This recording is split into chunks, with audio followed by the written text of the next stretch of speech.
Amém, glória a Deus. Pastor Paulo está com a palavra, o senhor pode se apresentar. Seja bem-vindo em nome de Jesus. Amém? Amém, Jesus. Para mim é um prazer estar aqui com os irmãos, né? Para a gente falar deste assunto tão importante. Então, este assunto, ele é uma lição dessa revista que eu coloquei aqui no cantinho. Desafios da fé cristã na pós-modernidade. Ela é a lição de número 3, que trata deste assunto de depressão e ansiedade. Essas que são chamadas aí as doenças do século. E o que é depressão? O que é ansiedade? Lá em Marcos, capítulo 2 e versículo 17, a palavra de Deus está dizendo o seguinte: os sãos não precisam de médicos, mas sim os que estão doentes. Então, depressão e ansiedade, para começo de história, é uma doença. É uma doença, mas não é uma doença física, é uma doença na alma. E nós vamos tratar bem desse assunto.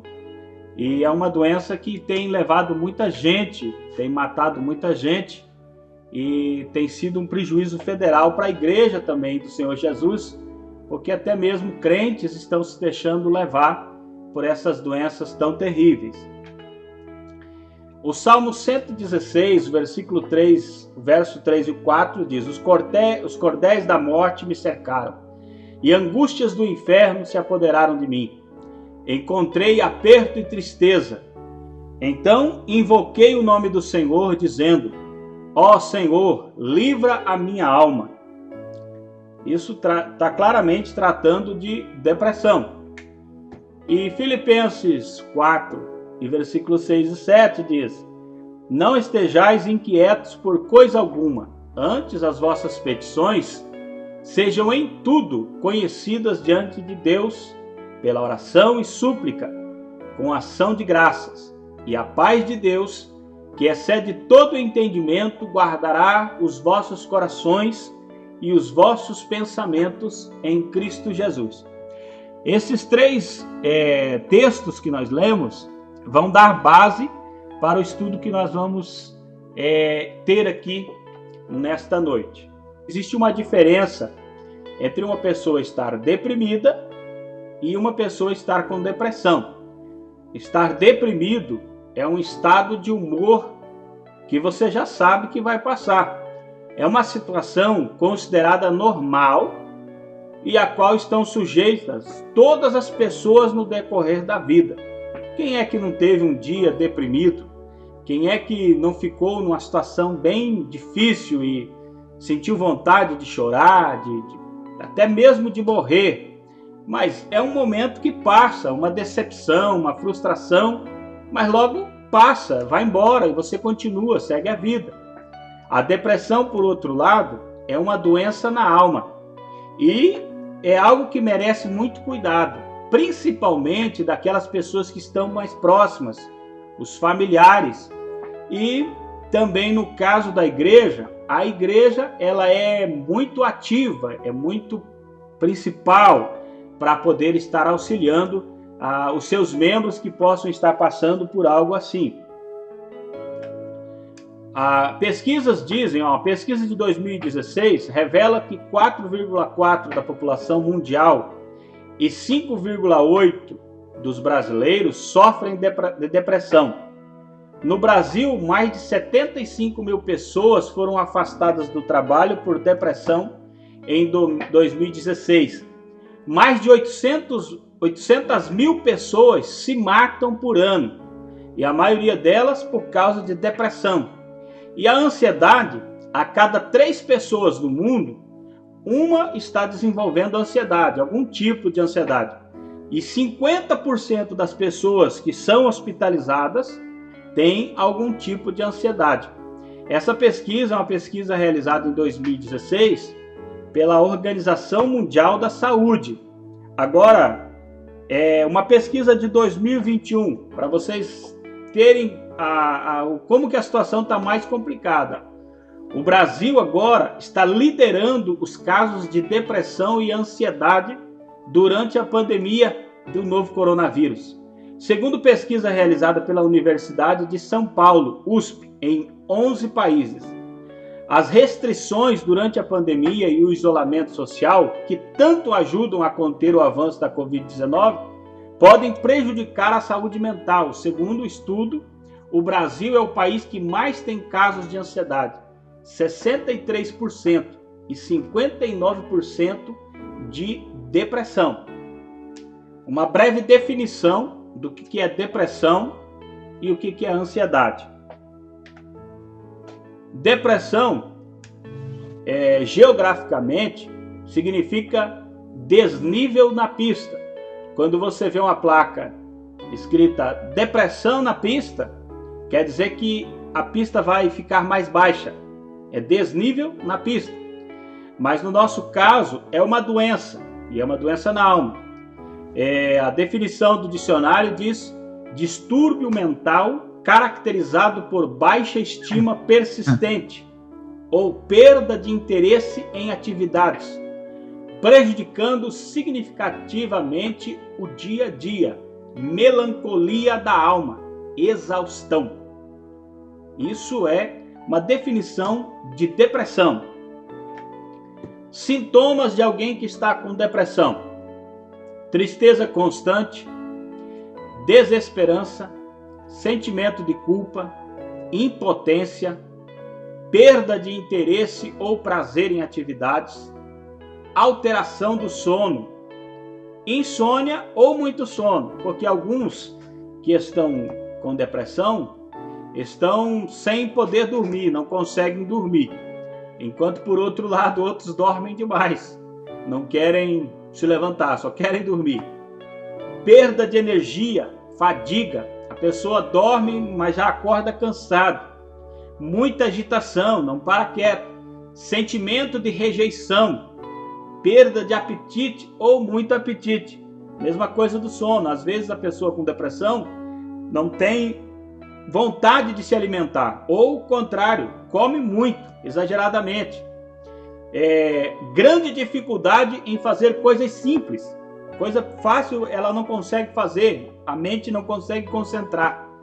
Pensamento de morte, suicídio, inquietação, mau humor constante, dificuldade de concentração, ansiedade constante, preocupação exagerada com coisas simples, isolamento, colapso nervoso e alguns se entregam às bebidas alcoólicas.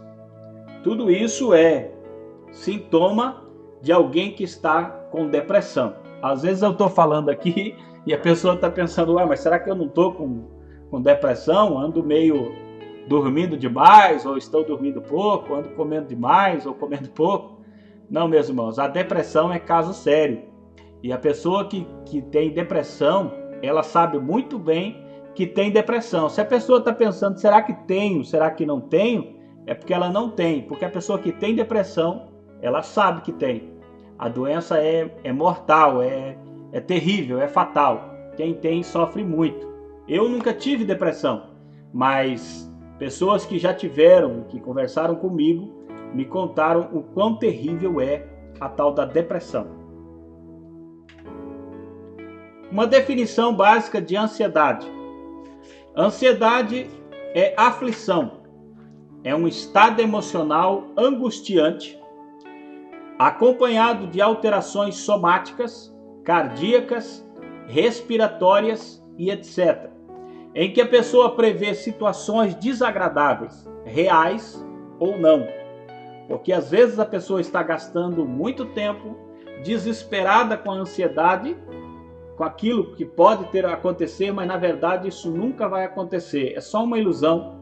A pessoa sente que alguém vai entrar dentro da casa, sente que um perigo é iminente e nada disso acontece. É só um desespero, é só a ansiedade que está tomando conta dela. Como eu disse, são doenças da alma. E nós lemos em 3 João, capítulo 1 e versículo 2, que na verdade é capítulo único, e versículo 2, Amado, eu desejo que te vá bem em todas as coisas. Isso falaria das áreas materiais, os negócios, da vida, tudo. E que tenhas saúde. Aqui está se referindo à saúde física, assim como vai bem a tua alma. Aqui João está dizendo o seguinte: de que adianta a pessoa ter saúde física se ela não tiver a alma saudável? De que adianta a pessoa ter tantas riquezas, tantas posses, tantas coisas, se ela não tem saúde na alma, se o coração está desesperado? De que adianta ter tantas coisas se não tem a alma saudável? Na verdade, muitas pessoas perderam tudo que possuíam exatamente porque a alma estava mal, a alma estava doente. E existe cura para a alma, existe cura. O Senhor Jesus, Ele cura. Eu vou deixar aqui um depoimento de alguém que teve depressão. Olha, eu não coloquei o nome da pessoa aqui, mas ela escreveu esse seguinte depoimento: eu não sentia vontade de acordar, de levantar da cama, de comer, enfim, de fazer nada. Era um vazio, um peso que eu carregava nas costas. Fiz tratamento com remédio controlado e psiquiatra, mas houve uma época em que tomar remédio já não adiantava mais nada. Eu superei quando estava muito cansada de tudo e pedi para Deus para me levar embora. Foi justamente pela fé que me levantei e me fiz outra pessoa. Glória a Deus. Os irmãos estão me entendendo? Alguém tem alguma pergunta para fazer? Amém, estamos entendendo. Tá vendo, irmão? Aqui é uma pessoa que não é crente, que não era crente, uma pessoa que estava vivendo nessa situação, sofrendo. Ela relatou: quando eu desisti de viver, eu procurei a Deus. E quando eu procurei a Deus, eu mudei de vida, eu levantei e me fiz outra pessoa. Principais causas de depressão: ressentimento, sentimento de inutilidade, solidão, pecado sem confessar e estresse. Daqui para frente agora, nós já vamos começar a entrar num assunto sério, bíblico, e que nós precisamos, talvez alguém que está me assistindo, está precisando dessa palavra. Primeiro caso aqui é o ressentimento. O que é ressentimento? É mágoa, é rancor. E a palavra de Deus recomenda lá em Hebreus capítulo 12 e versículo 15, tendo cuidado de que ninguém se prive da graça de Deus. Observe bem, ninguém se prive, fique sem, não possa obter a graça de Deus, e de que nenhuma raiz de amargura brotando vos perturbe, e por ela muitos se contaminem. O texto está deixando bem claro que uma pessoa ressentida no meio da igreja, uma pessoa magoada no meio do povo de Deus, ela não só ela sofre, mas ela também vai trazer sofrimento para outras pessoas. Por causa do sofrimento dela, ela vai se tornando uma pessoa amarga, dura, estúpida, e ela começa a descontar nos outros aquilo que ela está sofrendo. E nós, como igreja, nós temos que ter uma visão de Deus muito aguçada para a gente poder tratar esses assuntos, saber se relacionar com essas pessoas. Porque a igreja não é um lugar de pessoas perfeitas, pessoas sem problemas. Na igreja existem pessoas que têm problema. Na verdade, a igreja não é um lugar para expor, não é uma vitrine. A igreja é um hospital, onde as pessoas vêm machucadas e elas precisam de cura, elas precisam de solução dos seus problemas. Nós estamos vivendo num tempo em que algumas pessoas não querem mais ir à igreja para buscar a solução, porque quando elas chegam lá, em vez de alguém estender a mão, ajudar, machuca mais ainda.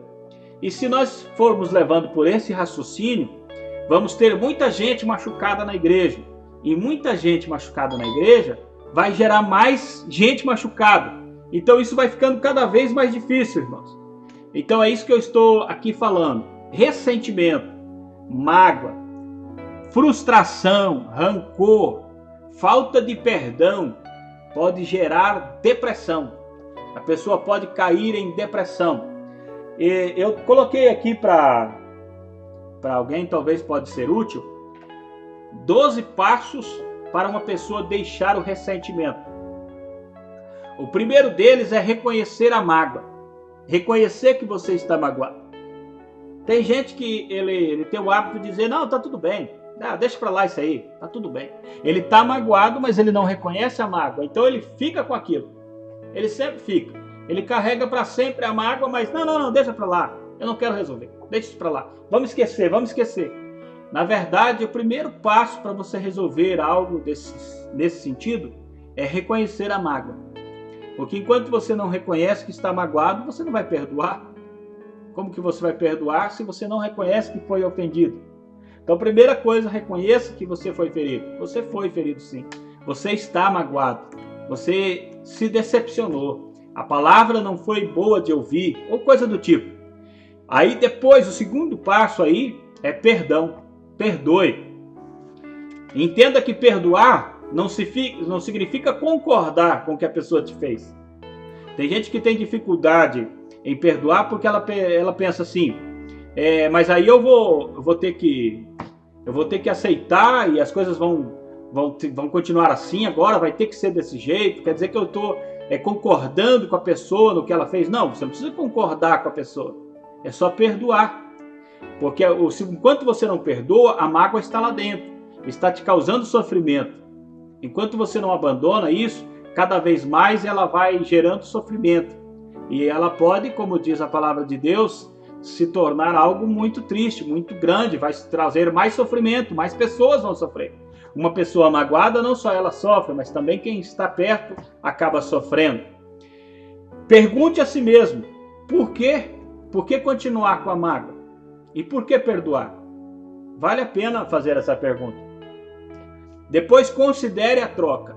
É melhor trocar a mágoa pela paz de espírito que você vai ter. É melhor você abandonar essa mágoa para lá e ter a alegria de volta. Não deixe que a raiva te defina. Tem pessoas na Bíblia que são conhecidas pelo seu defeito. Por exemplo, nós temos na Bíblia a mulher do fluxo de sangue, a mulher da mão mirrada. Então, são pessoas que são reconhecidas na Bíblia pelo defeito. Não seja conhecido por ser uma pessoa rancorosa. Aquela irmã rancorosa. Aquele irmão magoado. Não deixe que isso aconteça. Deixe que Deus mude você. Considerou a troca, trocou. A partir de agora as pessoas vão te conhecer como uma pessoa alegre, satisfeita, feliz, contente com Deus. Preste atenção no que dizem os outros. Mude a conversa, a cantiga. Tem gente que está magoada e ela só sabe reclamar da mágoa, ela só sabe contar a mágoa. Ela só sabe dizer, não, a minha vida não está fácil por causa de tal pessoa. Aconteceu isso na minha vida, por isso que eu sou assim. É por isso que nunca muda, por causa disso, por causa daquilo. A partir do momento que você resolveu perdoar, mude a conversa. Pode até dizer, olha, foi difícil até aqui, mas daqui para frente será diferente. Pratique o perdão. Empatia gera perdão. Não se passe por vítima. Aceite-se e desenvolva a graça de Deus na sua vida. Aleluia. Amém? Que bênção, hein, pastor? Que Amém. bênção. Glória a Deus. Alguém aí já se sentiu magoado, ofendido, já passou um tempo, demorou para poder dar o perdão? Alguém que está conosco aí está nesse processo, não consegue perdoar? Amém. É a pergunta É que eu deixo para vocês. Uma coisa que eu aprendi nesse tempo foi isso, né? Se colocar no lugar do outro. Muitas vezes a gente leva a mágoa e sofre por isso, e a outra pessoa também sofre do outro lado. E a partir do momento que a gente se coloca no lugar da pessoa e relembra, né, os nossos erros, os nossos pecados, a gente sabe que a gente não é perfeito e a gente perdoa porque a gente também não é perfeito, a vida fica muito mais fácil. É verdade, amém, Jesus. Quando Jesus pega e ele cura, né, aquele homem que tinha a cama, e ele fala, não, agora você leva a sua cama, né? Quando você tem os seus erros e o Senhor perdoa, quando alguém te fizer alguma coisa errada, você relembra os seus erros que o Senhor perdoou. E aí a vida fica melhor. Amém, com certeza, com certeza. Amém, pastor. Amém, bispa. Essa situação de ressentimentos, de mágoas, é um assunto muito sério. E a gente tem visto acontecer isso muito no meio, principalmente do povo de Deus. A gente está falando sobre ansiedade e depressão, que não só atinge, as pessoas acham que é uma doença realmente que tem atingido o pobre, o rico, qualquer classe tem sido alcançada, né? E quando a gente aprofunda na vida daquela pessoa para tentar trabalhar com aquela vida, a gente entende justamente que foram ressentimentos adquiridos e não confessados, como foi dito pelo pastor, né? Não consegue liberar, não consegue passar para a segunda etapa, não consegue, né, atingir aquele alvo, e aí entra numa depressão. A depressão não acontece da noite para o dia. Verdade. As pessoas acham que a depressão acontece assim, eu estava bem ontem e hoje amanheci ruim. A depressão é um processo, ela vai te empurrando para uma situação. Então você pode sim sair dessa situação, basta você querer realmente sair dessa situação. E muitas das vezes a gente fica negando pedir ajuda. Isso. A gente fica negando, não, eu vou dar conta, isso vai dar certo, isso é só isso. Por quê? Com medo do que as pessoas vão pensar.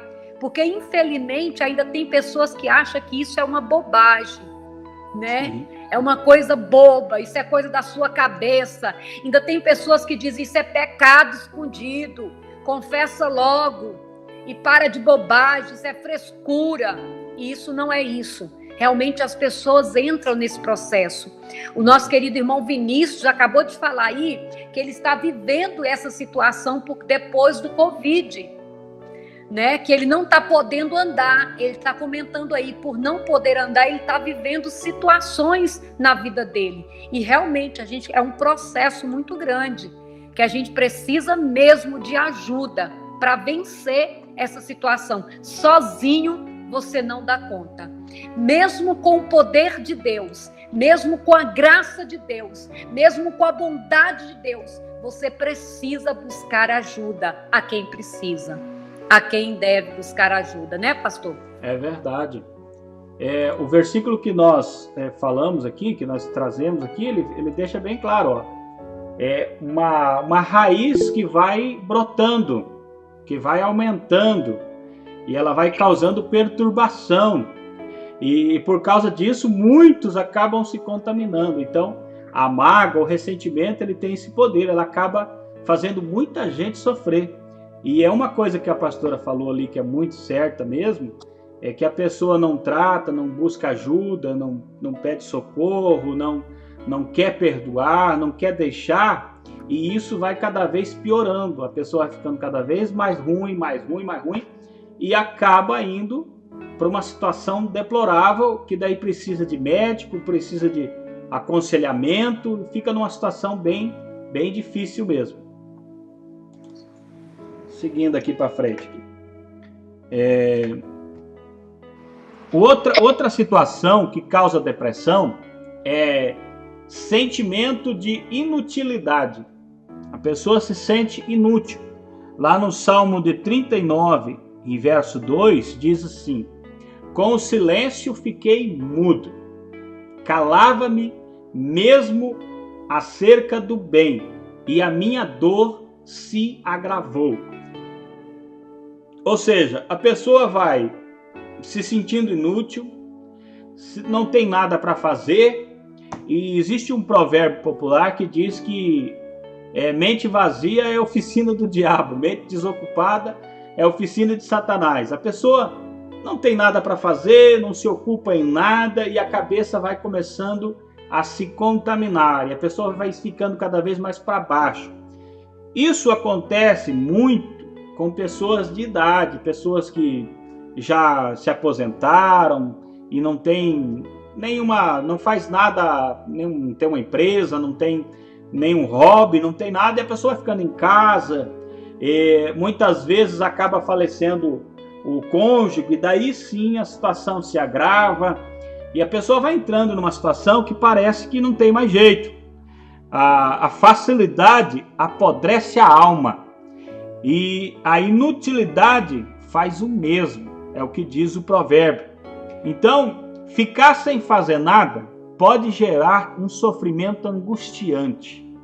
Se reinvente, crie e se supere dia após dia.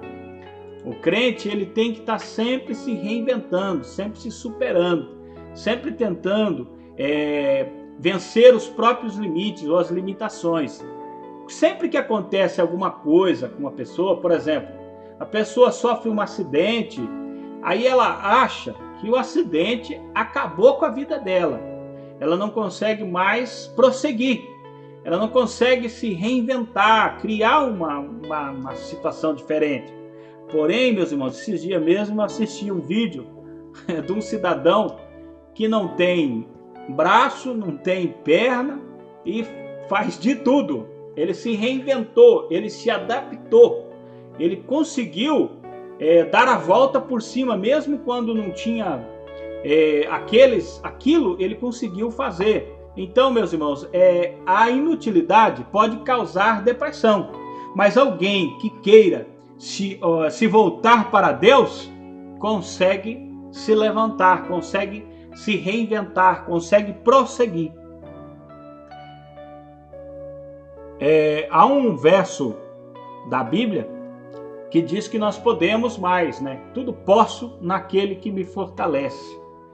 Ele deixa bem claro que naquele que te fortalece, você pode todas as coisas. Mesmo quando as coisas estão muito difíceis, você consegue achar poder, consegue se reinventar, consegue prosseguir. Outro causador de depressão é a solidão. Salmo 55, versículo 4 diz: o meu coração está dolorido dentro de mim, e terrores da morte caíram sobre mim. Procure não ficar muito sozinho, procure sempre estar unido. Igreja é família, igreja é lugar de aproximação, é lugar de nós nos reunirmos, de nós estarmos juntos. Se nós estamos se isolando, acaba causando sofrimento também. E alguém disse que quando nós estamos reunidos, há poder na união, na unidade da igreja. Quando a igreja se une, o poder de Deus opera a libertação e a cura. E nós vamos ver lá na igreja primitiva, em Atos capítulo 2, do versículo 42 a 47, que a igreja tinha uma comunhão plena, que eles estavam todos os dias juntos, no templo, nas casas, comiam juntos, eles tinham tudo em comum, eles viviam unidos. Se nós queremos eliminar a depressão do nosso meio, nós temos que estar mais juntos, não isolar, não deixar as pessoas no canto, abandonado. Quando você observar na sua igreja que tem alguém que está se isolando, não está querendo muita comunhão, está querendo ficar mais no canto dele, é melhor procurar, é melhor ir se aproximar dessa pessoa, ver o que ela está passando. Até eu assisti um filme esses tempos atrás, se você quiser, eu acho que deve ter no YouTube para você assistir, O Preço de uma Vida. Ela trata bem esse assunto aí, que se você deixar uma pessoa isolada, ela pode até mesmo ir até o suicídio, porque isso gera depressão e a depressão gera morte. Outra coisa que gera depressão é pecado sem confessar.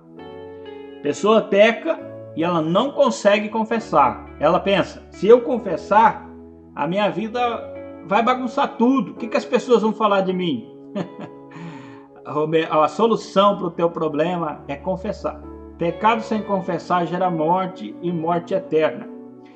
E quando você confessa e deixa, você alcança a misericórdia. O salmista disse, quando eu guardei silêncio, envelheceram os meus ossos pelo meu bramido todo dia. Porque de dia e de noite a tua mão pesava sobre mim, e o meu humor se tornou em sequidão de estio. Até aqui ele está falando, olha a minha situação como está difícil. Aqui diante tem uma chave que vira. Confessei-te o meu pecado, e a minha maldade não encobri. Dizia eu, confessarei ao Senhor as minhas transgressões. Ponto e vírgula. E tu perdoaste a maldade do meu pecado. Para pecado, só existe uma solução: confissão. Enquanto não houver confissão, não há cura. O salmista está dizendo, enquanto eu me calei, eu sofri. Quando eu confessei, as coisas mudaram.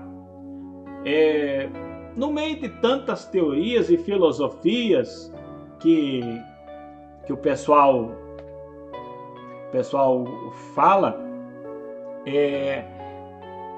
existe muita gente que não consegue perdoar, não consegue confessar. Porque se não, a pessoa não consegue confessar porque ela acha, não precisa confessar, mas precisa, irmão. Confesse. Só confessando é que você vai ter misericórdia, né? Você vai alcançar o perdão. Então, Tiago capítulo 5 e versículo 16 também, o Tiago diz assim, ó, confessai as vossas culpas uns aos outros e orais uns pelos outros, para que sareis. A oração feita por um justo pode muito em seus efeitos. Por incrível que pareça, a igreja gosta muito dessa segunda parte. A oração feita por um justo pode muito em seus efeitos, mas esquece da primeira parte do versículo que diz, confessai as vossas culpas uns aos outros e orais uns pelos outros. Na verdade, esse negócio de confessar a culpa um ao outro deve ter uma certa sabedoria, porque você não pode ficar confessando os seus erros para todo mundo, né? Para todo mundo que você vê, você fala, não, eu sou um pecador, eu faço isso, eu faço aquilo, eu faço... Mas existem pessoas na igreja idôneas, pessoas preparadas, que você pode procurar e confessar o seu problema para ela.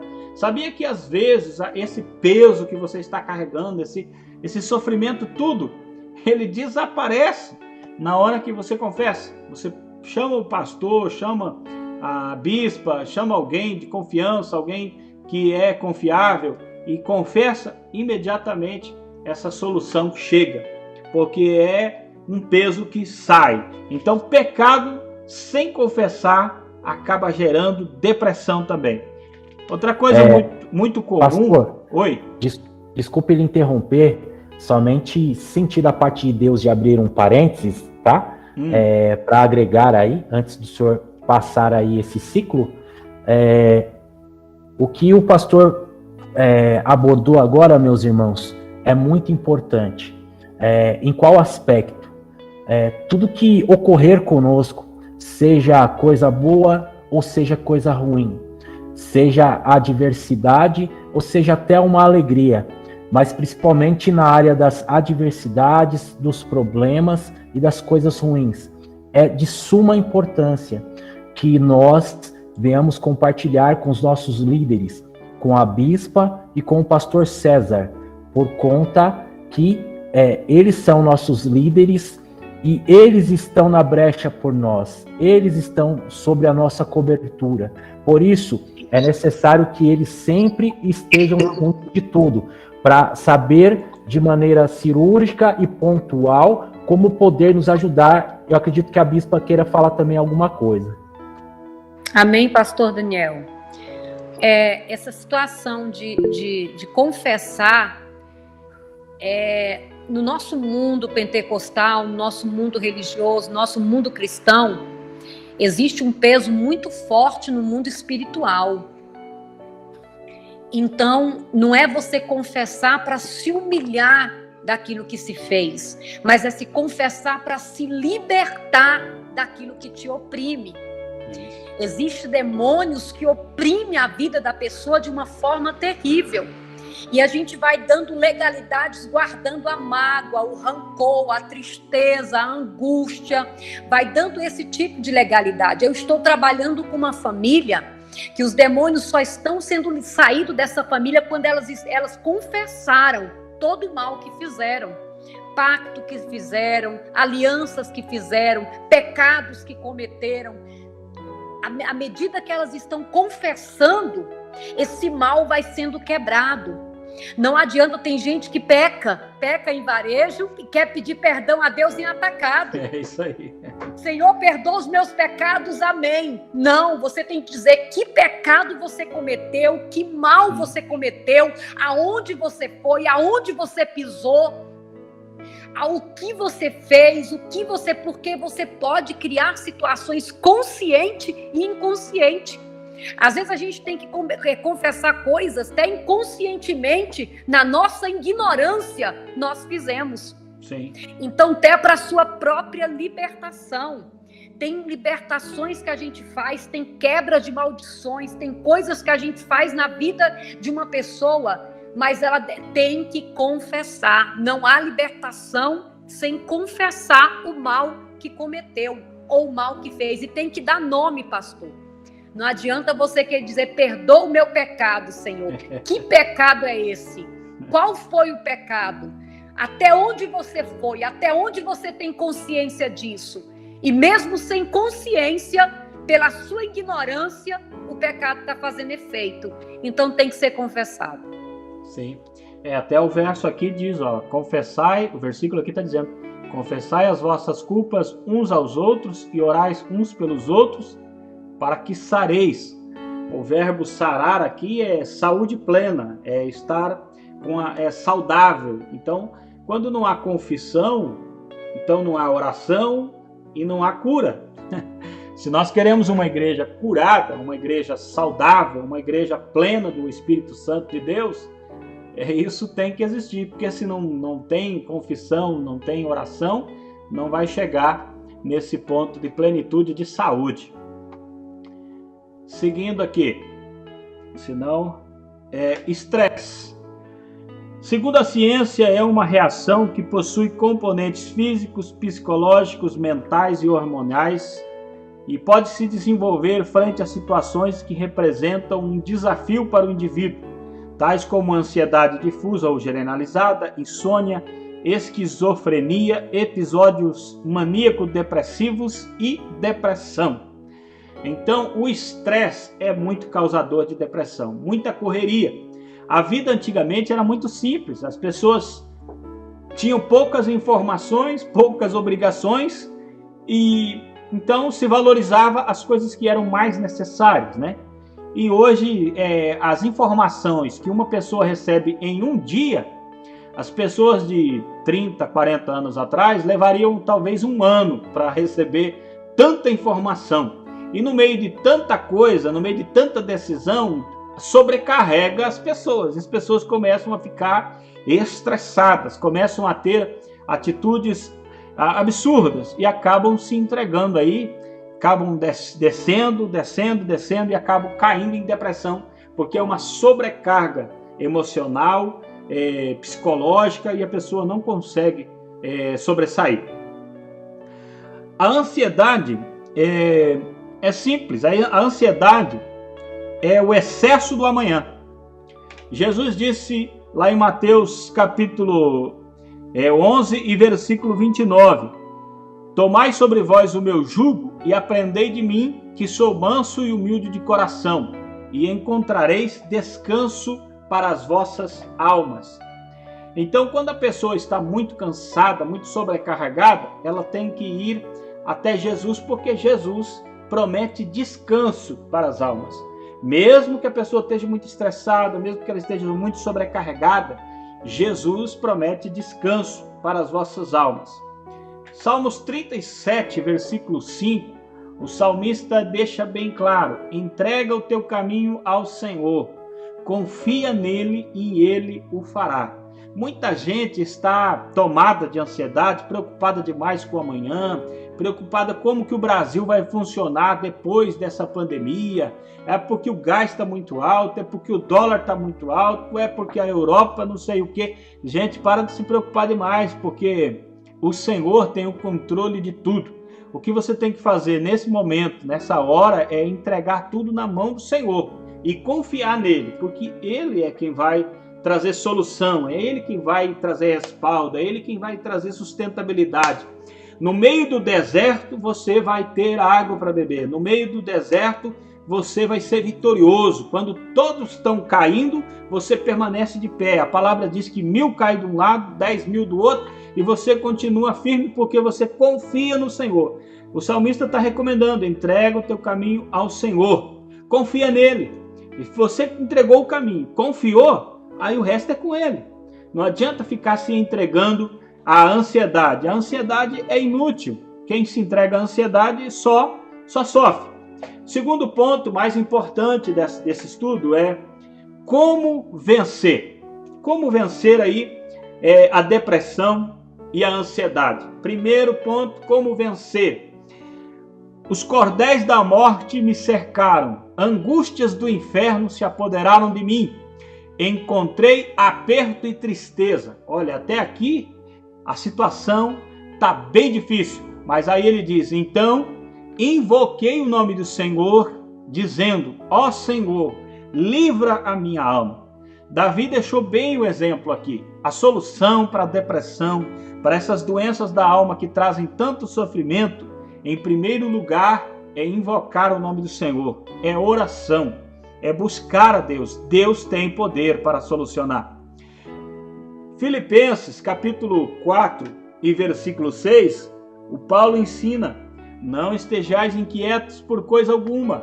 Antes as vossas petições sejam em tudo conhecidas diante de Deus, pela oração e súplica com ações de graça. Então não adianta ficar inquieto, carregando um peso. Em vez de ficar preocupado com essas coisas, gaste o tempo em oração. Gaste o tempo adorando a Deus. Em vez de ficar carregando essas preocupações, meu Deus, como vai ser? Não fica inquieto mais, não fica mais agitado. Salmo 46 diz: aquietai-vos e sabei que eu sou Deus. Então, em vez de tanta correria, se aquieta na presença de Deus, em oração, porque é Ele quem vai trazer solução. Para mim avançar rápido aqui, irmão, orar é comprovado cientificamente, não é biblicamente. Orar é comprovado cientificamente que faz bem para a alma daquele que faz a prece.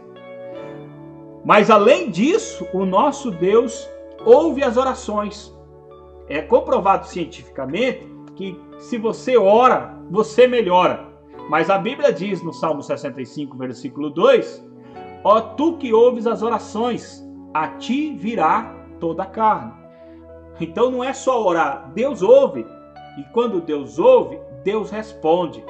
Deus ouve e Deus responde. Então, se você está desenvolvendo qualquer sintoma de depressão ou a ansiedade está ficando cada vez mais forte, o recurso para você é orar, é buscar a Deus. Deus é a solução. Lembra do início lá daquele caso que eu falei da menina? Gastou com o médico, correu atrás, foi até psicólogo, fez de tudo. E na verdade, irmão, eu quero falar aqui que não existe remédio para a depressão. Os remédios que a medicina dá é para combater os sintomas da depressão. O remédio para a depressão é Jesus. Jesus cura a depressão. O remédio só ameniza os sintomas. E ela, quando ela viu que não tinha mais jeito, ela recorreu a Deus e Deus foi a solução para ela. Para todo mundo é assim.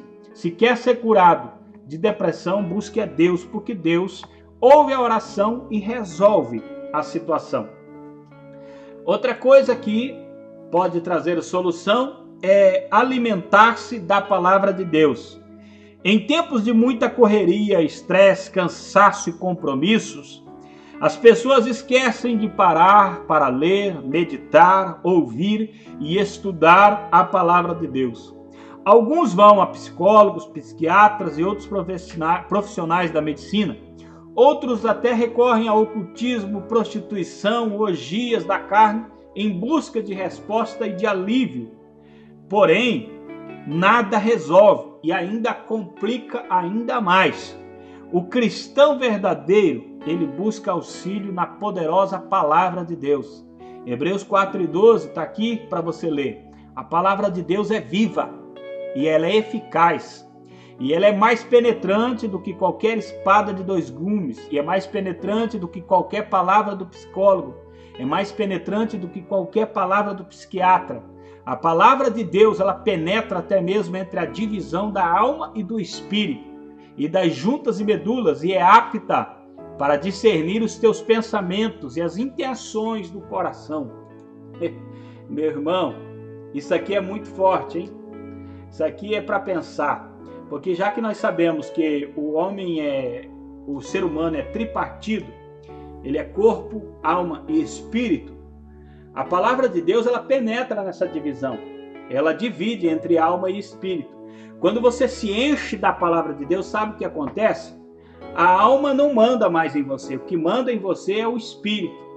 O Espírito Santo de Deus, comunicando com o seu espírito, fortalece o teu espírito, subjuga a tua alma e o teu corpo, e você é uma pessoa cheia do Espírito Santo, cheia de Deus, e os seus olhos, sua face, o seu comportamento, suas palavras refletem a grandeza de Deus. Então o que você precisa de verdade mesmo? Orar a Deus e ouvir a palavra de Deus, buscar a palavra de Deus. A palavra de Deus é poderosa, sempre será poderosa, nunca deixará de ser poderosa. A medicina pode até cair, mas a palavra de Deus jamais cairá. Os remédios podem falhar, mas a palavra de Deus não falha.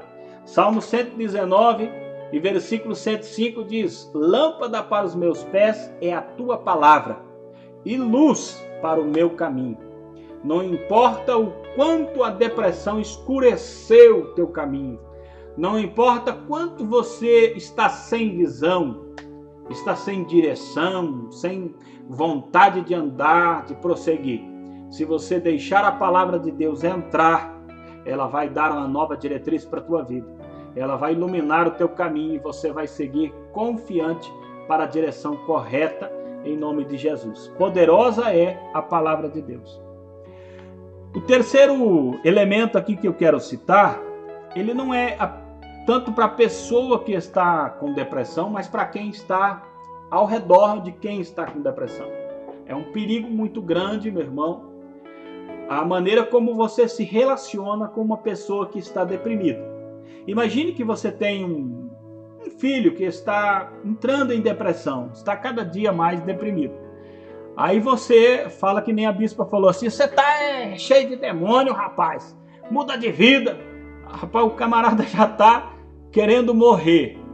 Aí você vai dar uma palavra dessa, dura desse tipo, a pessoa vai mais para baixo. Em vez de você ajudar, você vai estar empurrando. Então, o terceiro remédio para vencer aí, terceiro item para vencer a depressão é o encorajamento. Nós devemos aprender que temos que encorajar. Alguém até disse que se você não tem nada para dizer, então fica calado. Se não pode se encorajar, não digas nada. Se tem uma pessoa que está com depressão e você não tem uma palavra de ânimo para ela, não tem uma palavra de Deus, tipo, Jesus disse: vinde a mim todos que estáis cansados e eu vos aliviarei. Se não tem uma palavra de Deus, tem um plano na tua vida, Deus te ama, Deus vai te levantar. Então não empurra a pessoa mais para baixo. Ajude essa pessoa. Fale para ela que Jesus ama ela, que o propósito de Deus não acabou, que Deus ainda tem muito, que a história não acabou ali, que Deus ainda tem mais. Quer ver? A Bíblia tem um exemplo. Tem um homem na Bíblia que é considerado um deprimido. Alguém que caiu em depressão. Muita gente fala que esse homem entrou em depressão, embora eu Eu particularmente não acredito assim. Mas como é algo que vem ao caso aqui, veja como Deus resolveu esse problema. É o caso de Elias. Elias, ele estava numa situação complicada, ele estava querendo morrer. Ele disse: eu não sou melhor do que meus pais, para mim melhor morrer do que viver. E ele deita debaixo de uma figueira brava e quer morrer. Então, o anjo do Senhor aparece a ele, desperta, dá uma comida para ele e ele volta a dormir. Aí a Bíblia diz no versículo 7 que o anjo do Senhor tornou segunda vez e o tocou e disse: levanta-te e come, porque te será muito longo o caminho. Este Elias é aquele que fizera descer fogo do céu. Uma multidão gritou: só o Senhor é Deus. E agora ele está nessa situação que você pode acompanhar aí em 1 Reis, capítulo 18, do versículo 36 e 39, sobre o fogo que caiu. E você vai ver que agora ele está frustrado aí, está decepcionado, está angustiado. E outra coisa, irmão, ele tem uma falsa perspectiva da realidade. Olha o que ele fala: eu tenho sido muito zeloso pelo Senhor Deus dos exércitos. Os filhos de Israel deixaram a tua aliança, derrubaram os teus altares e mataram todos os teus profetas à espada. Só eu fiquei e buscam a minha vida para me tirarem. A realidade que ele tem é essa. Ele diz assim: olha, já mataram todos, a igreja está tudo desviado, não tem nenhum profeta, só eu, e ainda estão me procurando me matar. Deus somente o encorajou. Você não vai ver Deus repreender dele em momento nenhum. Deus encoraja ele. Olha o que a Bíblia diz lá no versículo de número 18. Que Deus fala para ele: ó, eu deixei ficar em Israel 7.000. Olha como ele está errado da sua realidade. Ele está dizendo que não tem mais ninguém, mas Deus está dizendo: tem 7.000.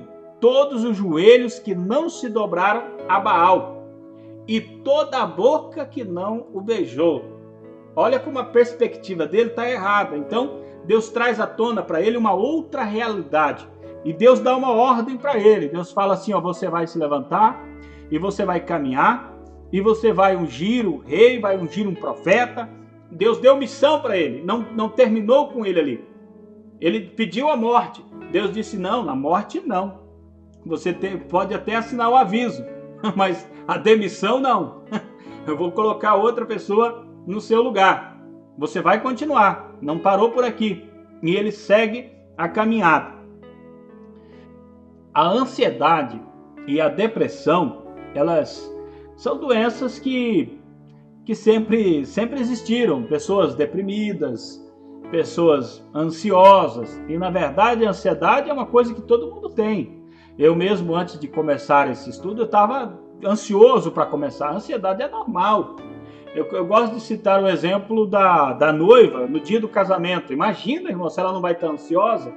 Ela está muito ansiosa para se casar. Mas depois que ela casou, o normal é ela viver a vida dela. Imagine que ela fique todo dia ansiosa. Meu Deus, que hora que meu marido vai chegar? Meu Deus, ele saiu de manhã e não chegou ainda. Meu pai do céu, será que já é meio-dia? Meu pai do céu. Se ela estiver nessa situação, ela precisa de cura. Então, ansiedade tem níveis. Todo mundo tem um pouco de ansiedade. A ansiedade sempre existiu, as pessoas tiveram ansiedade. Só que nos últimos tempos, por causa da sobrecarga, por causa de tanta coisa que vem acontecendo, por causa de tanta influência externa, por tanta coisa que vem acontecendo, meus irmãos, esses tempos que nós estamos vivendo são os tempos difíceis que Paulo falou a Timóteo. Nos últimos tempos surgirão tempos difíceis. Pedro também disse tempos difíceis. Esses são os tempos difíceis que nós estamos vivendo. São tempos muito difíceis. As coisas antigamente eram mais simples e as pessoas eram mais simples. Hoje as coisas estão muito complexas. Então, a depressão e a ansiedade, ela está tomando um espaço muito grande. Como vocês viram nas pesquisas que eu passei no começo da aula, havia um índice já grande de depressão, mas por causa da pandemia aumentou muito mais. Então, o que nós devemos como igreja, é um desafio para a igreja. Nós devemos estar curados para curar. E como nós estaremos curados? Nós estaremos curados pela oração e pela palavra de Deus. Nós precisamos desses dois ingredientes bem reforçados em nós. Se nós estivermos cheios de Deus, cheios do Espírito Santo, nós estaremos capacitados para ajudar as pessoas que estarão desesperadas, que já estão desesperadas e estão precisando de socorro. Até eu acredito que a igreja vai ter uma grande mudança após aí essa pandemia. Eu acredito que haverá uma grande colheita de almas, porque muita gente que está na igreja, que até deixou para lá a igreja, ficou bem afastada, mas muita gente lá fora, que está sofrendo muito, vai buscar a Deus. Porque há muitos anos atrás eu ouvi uma frase que dizia que a aflição é a mãe da fé. O povo está aflito, irmão. O povo está desesperado. É a hora da igreja estender a mão, é a hora da igreja ajudar, a igreja dar uma palavra de vida, uma palavra de incentivo. Isso sempre foi o desafio que o mundo proporciona para a igreja. A igreja é quem traz a cura, quem traz a solução. Assim como Jesus entrou num mundo cheio de problemas e foi trazendo cura, tem até um versículo que diz, e curou a todos. Trouxeram multidões de doentes e curou a todos. Assim que Deus, em nome de Jesus, possa nos encher do Espírito Santo para curar as pessoas que vêm até nós, elas saiam curadas em nome de Jesus. O apóstolo Pedro, ele deixou lá em João capítulo 6, 68, quando Jesus pregou uma mensagem difícil de ouvir, dura de ouvir, e alguns começaram a sair, e Jesus disse, se vocês quiserem, podem ir também. Se está duro demais, pode ir embora também. Aí Pedro disse, Senhor, para quem iremos nós? Só tu tens as palavras da vida eterna. Então, é isso, meus irmãos, que nós temos que entender. A palavra da vida eterna é em Jesus. E Jesus nos deu também esta palavra. Nós temos as revelações. O Espírito traz à tona a clareza da palavra. Essa palavra da vida eterna está com a igreja. E o povo lá fora está desesperadamente precisando desta palavra. Que nós sejamos, então, em nome de Jesus, a cura para estas pessoas. Amém? Quem quiser depois pode passar ali na loja do Shopee ou no Mercado Shops, que nós temos alguns materiais que podem te abençoar, podem te ajudar. Ou então entre em contato comigo pelo WhatsApp e a gente pode conversar aí e tratar de assuntos importantes. Amém? Pastor Amém, Daniel. pastor. Amém, meu querido. Inclusive, quero lhe informar que eu estive em meio à aula, estive replicando, né, os seus links de contato para adquirir, né, os materiais para poder fortalecer aí o ministério do Senhor. Eu agradeço de coração a participação do senhor. O senhor é um grande amigo aí de longa data que humildemente aceitou essa proposta de estar trazendo essa ministração acerca desse assunto tão pontual para nós. Agradeço em nome da Igreja Vida Plena e saiba que tem um povo aqui que sempre estará orando pelo Senhor e agradecendo por esse ensino e esta aula tão poderosa, esclarecedora e maravilhosa. Eu quero até ter a oportunidade de informar o senhor, tem muitos irmãos comentando no chat aqui, a irmã Ruth informou aqui, foi uma bênção, Deus abençoe grandemente. A Alana informou aqui, citou, estudo muito edificante. A nossa amada irmã Jaqueline Sodré, gratidão. A irmã Joyce Guimarães, glória a Deus. Então, foi Amém. Poderoso mesmo. E todo mundo ficou muito feliz, tá? Obrigado de coração. Então, meus irmãos, se você gostou desse ensino e não somente quer aprender, não somente a respeito desse assunto, mas também outros assuntos, eu estou aqui compartilhando novamente, tá? Os links dos materiais do Pastor Paulo, que inclusive são materiais muito ricos, bíblicos, esclarecedores e o mais importante, com um valor justo para que você venha ser abençoado e venha ter acesso, fácil acesso para ser abençoado a partir dos ensinos da palavra de Deus sendo ministrado pelo homem de Deus. Amém? Gostaria de saber se a bispa teria algo a dizer, as últimas considerações. Não sei se a bispa está aí ainda. Eu acho que não. Mas enfim, meu muito obrigado, homem de Deus, e estejam aí adquirindo os materiais do pastor Paulo, que eu tenho certeza que você vai ser muito abençoado e muito edificado. E Amém. Viu, pastor? Fica à vontade, pastor.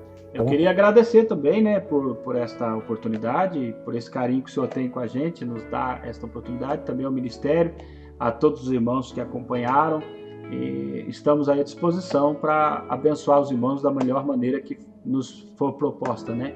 Deus abençoe a todos, gratidão também pela oportunidade, Deus abençoe. Muito obrigado, pastor. Deus abençoe em nome de Jesus. Vamos falando depois em off aí, tá bom? Amém. Deus abençoe. Obrigado. Forte abraço. Tchau, tchau, querido. Tchau. Deus abençoe a todos, irmãos. Muito obrigado. Uma boa noite aí, excelente semana. Deus abençoe a todos.